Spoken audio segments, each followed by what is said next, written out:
The agenda this week heard the story of Chanie Wenjack, looked back at the Royal Commission on Aboriginal Peoples, discussed the progress of the Progressive Conservatives, and explored roads less traveled in American politics. The Week in Review begins with a debate about the trouble with cultural appropriation. As people watch this set-off, I think they want to know what's the harm here. Yeah. If the cultural appropriation is allowed to happen, what is the actual harm involved? I mean, I think if we're specifically talking about fiction, especially with Lionel Shriver, if you're looking at a white writer taking the story, it's being filtered through their perspective and their biases, because this is not an experience they've lived. It's not really one they can understand. So that's why it's a little bit different, even when you're talking about between minority and minority, because this is something that we understand and we've lived through it. So when you have a white writer who takes that over and takes that experience, it really takes the nuance away. And But what's the harm? Well, I think you're looking at a culture misrepresented to a wider platform of people. Lionel Shriver is a best-selling author. She's an award winner. I've read her, I've loved her work, but she has this huge audience that she speaks to, and this is what they're seeing, and this is what they're hearing, and then you think, that's the right perspective, that's what I should be looking at, but it's not, and that is so harmful. And if you think of that, But why would you not give that? Why would we not give that audience a certain credit for being able to determine the veracity or the credibility of her argument? But then we're assuming that the audience is going to go and look up everything that they're reading. And again, we're talking about fiction. Why wouldn't they? So that's their responsibility as readers. Well, we're not talking about nonfiction here, and I think that's where the lines blur a little bit, and that's where I think it gets really tricky. I think readers don't always take the initiative to go look up what they're reading. No, they're not going to. Yeah, exactly. They're going to assume, especially if they respect an author, they're going to assume they know what they're talking about. And that author, being a best-selling author, has a bigger megaphone, to speak. And the ones who are objecting about it, they kind of get pushed to the side. And even if they're from the culture, and they're just like sour grapes and stuff, and people would rather hear what Lionel Shriver is saying, because that jives with what they want to believe, that yes, you can put yourself in minority positions and understand completely what their reality is. And that's not really the case. Exactly. Even with me, I was writing about Afghan culture. I have a sister-in-law who's from Kabul. I have a son-in-law who's from Kandahar. I was writing about Afghan culture, and I got things wrong. I mean, that's like a system. I'm Pakistani. They're Afghan. I thought I didn't think it would be an issue. But didn't people let you know you got things wrong? Well, that was when I actually asked the people that were vetting the manuscript, and I asked them to be perfectly honest. And the thing is, I have confronted some authors who were white and who were writing about indigenous cultures, like Pakistani culture, and they said, "Oh yeah, I asked some people." But if you don't ask other authors who understand exactly what you need a no-holds-barred approach about, yes, this is wrong, this is wrong. Sometimes they'll be so intimidated, especially if you're white and they're colonized people. They'll be so intimidated that they'll just say, "Oh yeah, it's okay," but then behind your back they'll say, "Oh my gosh, that was full of shit." I'm sorry. You're allowed to say that here. Yeah. Shane, let me get you in here on this angle of harm, and talk to us, if you would, about the potential economic harm that may be, involved here. A couple points, and I really enjoy Roxana's view of this, but getting back to Andrew's free market approach, I mean, that scares me, because obviously in any democracy, that's how we gauge it on how we treat our minorities. But even in the Shriver article herself, she literally said, we should try and research things, but she's guilty as well as, and I think her exact words were, we're just trying to get away with this. We're trying to put one over. What can we put one over or put over on our audience? Well, again, that goes back into the realm of nonsense again. But getting back to the economic stuff that you asked about, I mean, from our perspective, and and I'm an artist, and so obviously I try and make a living through artwork.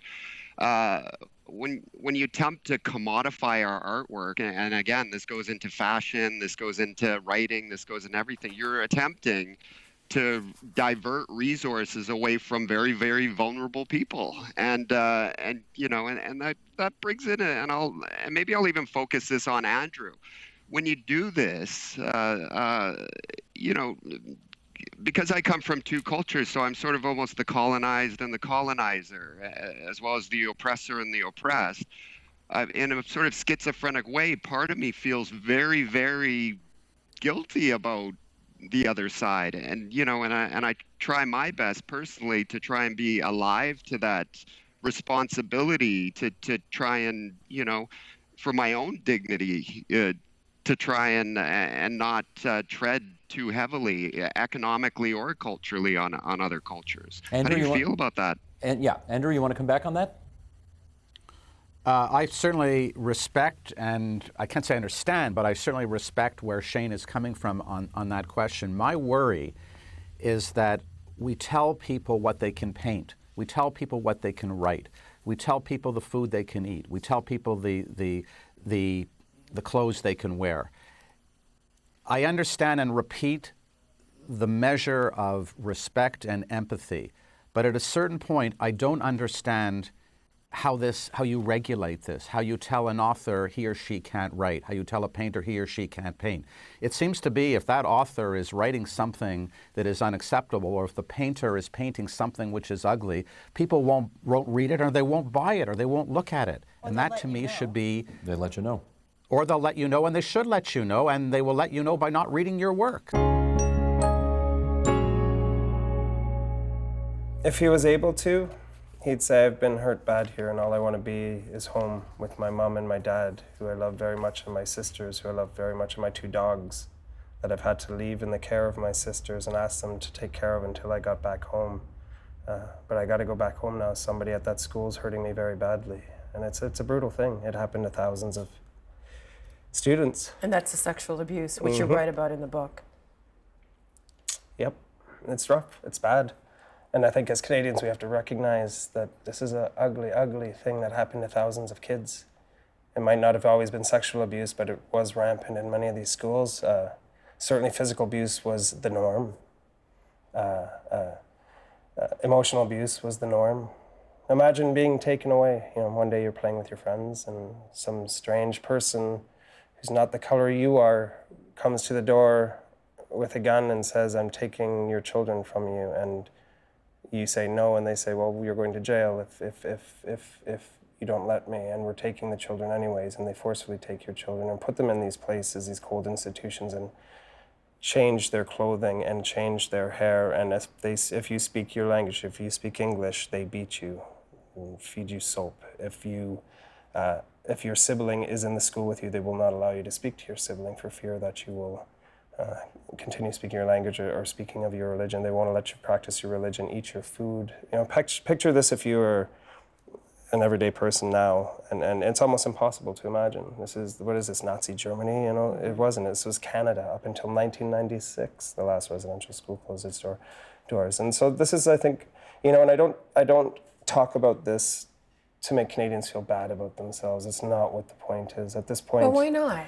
I always feel, yeah, why not? Because if it's part of history, and I mean, I never learned about this, and I learned about the residential schools on Twitter through social media. Yeah. So if it's a part of the history, we should all feel badly about it. I think feeling badly, absolutely, sure, but we have to go beyond that. Oh, I feel so sorry. Next, why did they just get over this? I hear this all the time. Why don't Indigenous people just get over this? This happened a long time ago. This has happened for 7 generations, and there's something called intergenerational trauma that we have to recognize as a real and living.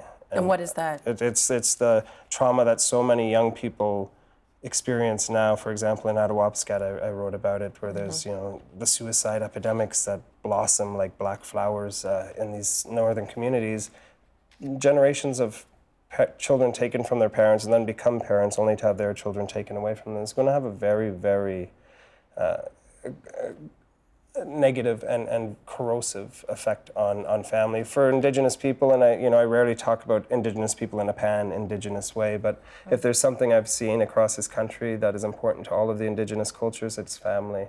And what the residential schools attempted to do for 140 years was tear apart that social fabric of family, the very thing that allows you to grow and grow strong and to learn your world and your language.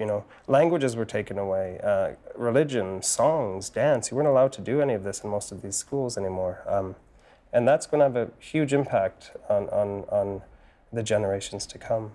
So that, in a nutshell, is intergenerational trauma. The suicide, I tied directly the suicide epidemics A lot of the alcohol abuse that we hear on a lot of reserves is the direct fallout of this. In the same breath, I must say, though, that Indigenous people across this country are the most resilient people. Fastest growing population in our country is First Nations youth. There's so many amazing and beautiful examples of resilience and of people getting beyond and being strong and doing amazing things, but we don't often hear those stories. The stories of Chanie Wenjack, the throat singer, or the Tribe Called Red creatively, or I could just go on and on, Hayden King or Tyagi Alfred, the great academics. There are so many positive examples of very strong Indigenous people. So we must always kind of counterbalance the pain with the positive. But going back to the why shouldn't people feel badly? They should, of course, and if they're going to feel badly, it's that they should feel badly that the institutions that taught us never mentioned any of this. Residential schools were an unknown thing until very recently for most Canadians. The Truth and Reconciliation Commission, the apology by Harper, Trudeau's work. He's working hard to try to make reconciliation and nation-to-nation dialogue happen. How do you think he's doing a year after? I think, it's a year and nothing is going to change completely in a year. His heart is in the right place. I know it. Financially, he wants it to happen. I know it. It's a very complicated road, but it's an absolutely necessary road to walk. Reconciliation. We can't just give up, and he knows that. So I think he's doing well. He knows that his heart is there, and he knows that things have to change, and we have to have a nation-to-nation relationship now with the different nations of this country, and that's a complicated matter. So it's going to take some time. Ken, what's your view on Trudeau government at one on this file? I wish that they'd all read the Royal Commission on Aboriginal Peoples report before they got into government. They made a series of very bold statements that sounded really great. First Nations people, Inuit, Métis people across the country were empowered by the things that were being said. And then they discovered something really important, that actually governance on Indigenous issues is very, very complicated. And there's a whole bunch of levels, a whole bunch of issues. It's very fast moving and whatever. I don't doubt their sincerity. I think they actually really do want to do a good thing. I don't think they have a sense yet of what to do in what order. And so I find it very, very frustrating, because we're now a year in and we actually haven't seen a change in sort of approach or a change in sort of fundamental policy making. We've seen lots of assurances and just wait for us, we're getting to it. Monetary promises that are going to come multiple years down the line rather than coming right now. So from an Aboriginal point of view, I'm not an Aboriginal person, but boy, it must be disappointing. You think you finally got a government that really understands, and in fact what happens is it's clear they don't understand, and they haven't really thought through at a very basic level how to change the Department of Indigenous Affairs, how to change that relationship, and how to actually govern as though Indigenous peoples are full partners in Confederation. We're not there yet, and I wish that we had used this year to actually sort of prove that we at least had started on the right path. I think the path is still a couple of steps ahead. Pam, before I ask you to follow up on that, because I see you champing at the bit to get in, we do have to say, in the interest of full disclosure, the minister responsible for this is Carolyn Bennett. She is married to the chair of the board of TVO, Peter O'Brien, so we put that on the table in the interest of full disclosure. I've heard Minister Bennett say that this hasn't, for example, the missing and murdered Aboriginal women, Indigenous women inquiry, hasn't happened as quickly as everybody maybe wanted it to, because she has felt intense pressure to consult widely and make sure that it's done properly. And if they'd taken any shortcuts, she'd have been criticized for that. Thus, it's taken as long as it has. You not accept that explanation? No, I'm so tired of the excuses. Lack of information, it's too complex. We have to talk to people. All of the solutions have been presented for decades. We know what the problems are. Since RCAPs, all the statistical surveys have shown that in the last 20 years, all socioeconomic conditions have gotten worse. There's simply no excuse. When you make a very specific promise like, we're going to add $200 million to post-secondary education right now so that we can get these kids into university, and then you don't do it, that's not complexity or oops, I didn't know how the government worked. Many of them are very seasoned bureaucrats. And then you have a scenario where, aside from the fact that the majority of the money goes to the actual bureaucrats who have no excuse for not doing their jobs, the federal government sent back almost $1 billion of unused money last year. Yet, we all seem to be okay with accepting that our kids are going murdered and missing, they're committing suicide, they don't have enough to eat, there's not any housing, Well, clean no one's drinking okay with water. that. In fairness, no one's okay with that. Then why aren't we acting? Because we all know. I mean, people can refer to our cap. Why aren't we acting? And you know, people say, well, maybe we're conservative. We're not conservative. There's an inherent racism going on here where no one would accept if 10% of the city of Toronto's kids were committing suicide, we would have the army in here doing something. But we don't do that for First Nations, and we all own that. Judith, how about you? What's your view on how well the Trudeau government has done in its 1 year in power? Well, I don't think they've done well at all. There was such anticipation, so many promises of what the government was going to do. It was almost like we're going to move into a new world and, you know, a new transformative change, and that hasn't happened, which is really unfortunate. You know, one of the main things that he promised was to allow no to mean no in mega developments in our territories. And of course, in BC, we've got Site C, Kinder Morgan, Pacific Northwest LNG, and you know, now that he's Prime Minister, no doesn't mean no anymore. You know, and so for us, I mean, that's just the bottom dropping out of the world, you know, in our territories. The $8.4 billion is great, you know, but it's for specific programs, housing, water, etc. Our core budgets that we get every year from INAC haven't changed. So we're still operating on the same services, the same budgets, what I always like to call pittance management. Those haven't changed. And so I see so many things, you know, it's almost like the politics of delusion. Like, you know, he's there doing his selfies, he's walking in marches, and he's doing all of these great things to go visit Indigenous communities. But what is the actual action? We keep waiting for those actions. We keep waiting for those changes. And yeah, Missing and Murdered Indigenous Women Inquiry is great. It's another good thing that's gone forward.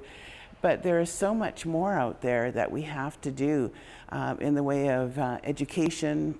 He gave lots of money to students for research. He didn't earmark any for Indigenous students. There's just so many things that could be done really easily and really quickly that aren't being done. And I think that's why there's so much disappointment in Trudeau. I think anybody who decides to run for a party's nomination, as I have, as others have, they have to sign on to the fact that if they win, they have to believe in the party's policy. They can debate it in caucus, they can, you know, discuss issues, but once caucus and once the party decides on policy and a platform, you're with it, or you sit as an independent. So the leader has decided that the Progressive Conservative Party of Ontario today stands for marriage equality. Sam Oosterhoff stands for marriage equality? Well, but he personally may stand against it, but the party stands in favor of it, and I believe that Sam is going to be in favor of that because Patrick's already made it clear with respect to sex education that he's not going to change it, that he endorses it. He's already been clear he's not going to bring up the whole abortion debate at all, and to Martin's point, you can't. So I think from that perspective, social issues are not going to be Patrick's #1 priority. It's going to be hydro rates in the economy. The overarching question, though, is how does a leader, and we've seen Stephen Harper, as you pointed out, have to deal with this. We saw 20 years ago Mike Harris have to deal with this.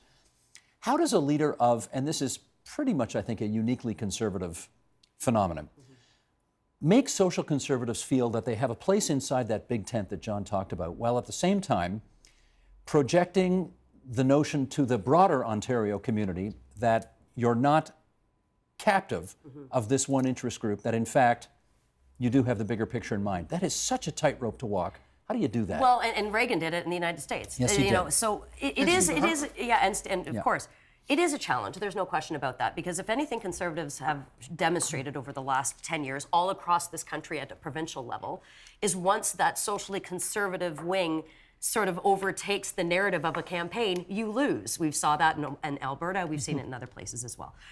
It's not an easy thing to do. I think to John's larger point about what this next election is going to be fought on. It's going to be fought on hydro rates. It's going to be fought on those dollars and cents issues that are mattering to the average Ontarian. All of this other stuff, Steve, does not matter to them right now. And so if Patrick is able to explain and convince his caucus members that, look, I know we're going to have these battles. I know where your mindset's at. I know you want to look at the sex ed curriculum. I've said we'll publicly consult, but let's have the ability at the get-go to cause change. So we've got to win this election first. The problem with that is that if social conservatives don't feel they have a voice inside the Progressive Conservative Party, then they support the Family Coalition Party. They do, and they deprive the PCs of all those votes that they otherwise might get. And then they leak stories to the Toronto Sun and the Toronto Star and to try to undermine the leader. That's the tightrope. I think what you're going to see in this next in the next year, I think you're going to see a lot more tightening of the message coming out of the leader's office and a far fewer leaks, and you're going to see a lot more people on board than you'd be in the past. Can I just say that if you had told me about a year or two ago that we would be discussing tonight the idea of a SOCON candidate, sex education updates, and pro-life, I would have thought you're crazy. So the point is, this keeps coming back, despite Patrick Brown's best efforts and some of his mistakes, writing that letter under his signature and then renouncing it a couple of months ago. So it is a very difficult balancing act for him. Look, in the U.S., it's a winning issue. And so you see people like Mitt Romney and Donald Trump changing their position, and George Bush Sr. changing, and previously pro-life politicians becoming pro-choice becoming pro-life in order to secure the Republican nomination. In Canada, it's a losing issue, you're right. And Patrick Brown has played with fire over the years. Stephen Harper understood that and tried to keep abortion off the agenda. What did Patrick Brown do as a backbencher? He voted against Stephen Harper's advice, and I think even Jason Kenney's advice, and voted to explore the question of late-term abortions in Canada, which Harper wanted off the agenda. But I think, Martin, quite frankly, I'm not sure anybody wants to ever stifle that debate. That's a legitimate debate that people that believe in those issues and those causes ought to and should bring them up. And I think it's not up to the leader to stifle those, quite frankly, but embrace them, but deal with them as a leader can and should. My only point is that Stephen Harper did try to push it aside, and Patrick Brown went forward with right. it. But Stephen Harper allowed his backbenchers to have those free votes, right? Yes. I mean, they brought motions forward, and many, on this issue, they brought private members' bill forward. They could vote on it. Some Liberals actually voted with Conservatives on it, but yeah, I mean, I think Harper did a far better job than what we may have seen.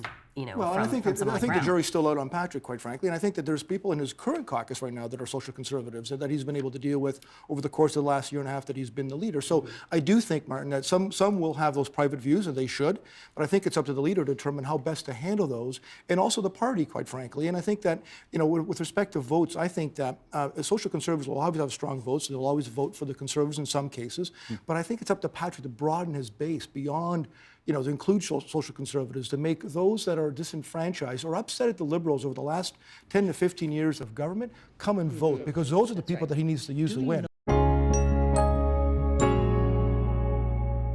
You're from California, where the population is about the same as Canada's, and where, is it fair to say almost half the population is Hispanic now in California? Yes, roughly. Roughly half. Those are not the famous people. Those are not the movie stars. They're not the scientists in Silicon Valley. You have to say that.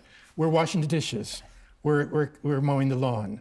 And we're a society on the make, perhaps, but we make California possible because we're watering your garden. Right. And our friends from Canada come to, they say, oh, how beautiful all of this is. Well, we made it possible because we watered it.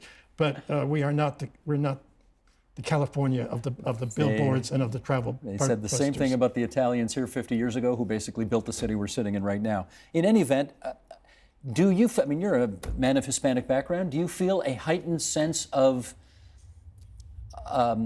xenophobia out there towards Hispanics because of the Trump phenomenon? I do and I don't. I mean, partly when you have so many Hispanics in California, by which I mean Mexicans largely and Central Americans. I hate the term Hispanic, but it's because it doesn't tell me anything. It's hard to feel xenophobia when so many people are marrying into each other's culture, and so many, without Hispanics in America, the Christian churches would be in decline as they were in Europe. The Catholic Church is in numerical decline, except for the fact that the immigrants are coming, and that their influence on our spiritual life is enormous. Nobody talks about any of that, of course, because they're described as people who are bringing criminality into the country, when they're bringing the exact opposite. They're bringing a kind of spirituality. That energy that is coming into the country, that they take care of the children when the wife is already out doing her career, that they're taking care of the old people who are dying because their children are no longer caring for them. That stability that they're offering California is so deep and so domestic and so much a part of everyday life that xenophobia has almost nothing to say about it, because they're already in the door, they're already in the kitchen. And propping up the economies of Central America by sending remittances back. There's that. There's that too. Yeah. And bringing optimism. The country is, as I just described, is afraid. America is afraid. And the immigrant keeps bringing optimism to the country. And they're not rewarded for that optimism. They're not rewarded for the fact that they feel lucky to have a job slaughtering chickens. Or having a job changing your grandmother's diapers. They feel lucky to have that job and blessed for it. And that energy, that optimism, which I see as classic American, but always imported by the immigrant. It's funny, the 58-year-old white male who used to be in a manufacturing position but now hasn't worked in years and years and years, doesn't feel that same kind of optimism, but may actually have a better life than that Hispanic person. Maybe, but I do know my nephew has restaurants in the Bay Area and he hires Mexicans, but that's not even the beginning of it. All of the Mexicans come from certain villages in central Mexico. That's just the way it is. And when he needs another dishwasher at that restaurant, all he has to ask is the old man in the village, and there's a new one there. So if I'm a Mexican from Veracruz and I come looking for a job, I'm out of luck. If I'm black or white and American born and I'm looking for a job, I'm out of luck, because it's a closed system. You understand? The people who have paid the price for open borders, if that's what it is in the United States, has largely been the white and black underclass. Let me follow up on that. The American Hispanic population, I think, is about 17%. The American black population is about 12%. Since you just referenced the two of them in the same sentence, I should ask, how well do you think these two communities are getting on right now? Bad and good. There are kids in LA, I can introduce you to them, who call themselves Blaxicans. Blaxicans? Yes, they are. Heard that before. There is eroticism everywhere, and there are children who now are making up their own names because there are Negro Pinos in Pennsylvania. There are Hindus now in Colorado. I met a Hindu the other day. A Hindu meaning half Hindu, half Jewish? That's right. There's an eroticism in America in the middle of all of this sort of talk of division and competition and conflict. People are falling in love. They always have. Okay, but the threat that the Hispanic or the Mexican represents to America is that we're introducing a category of culture or ethnicity into a country that has always been obsessed by blood, by race. And we are not a race, although people think of us as a race. Hispanics now are seen on a chart along with black and white. But we are also white. There are many white Hispanics. There are many black Hispanics. And there are many, as I am, a mixed race Hispanic. But the United States can't deal with that we are sort of impersonating a third race. And do we threaten African Americans? Yes, because we are introducing this notion that maybe we are beyond race. Maybe culture is more important than blood. And that is the Agenda's Week in Review. You can see all of those programs in their entirety at tvo.org, on our iTunes channel, and on our YouTube channel at youtube.com/theagenda. Help TVO create a better world through the power of learning. Visit tvo.org and make a tax-deductible donation today.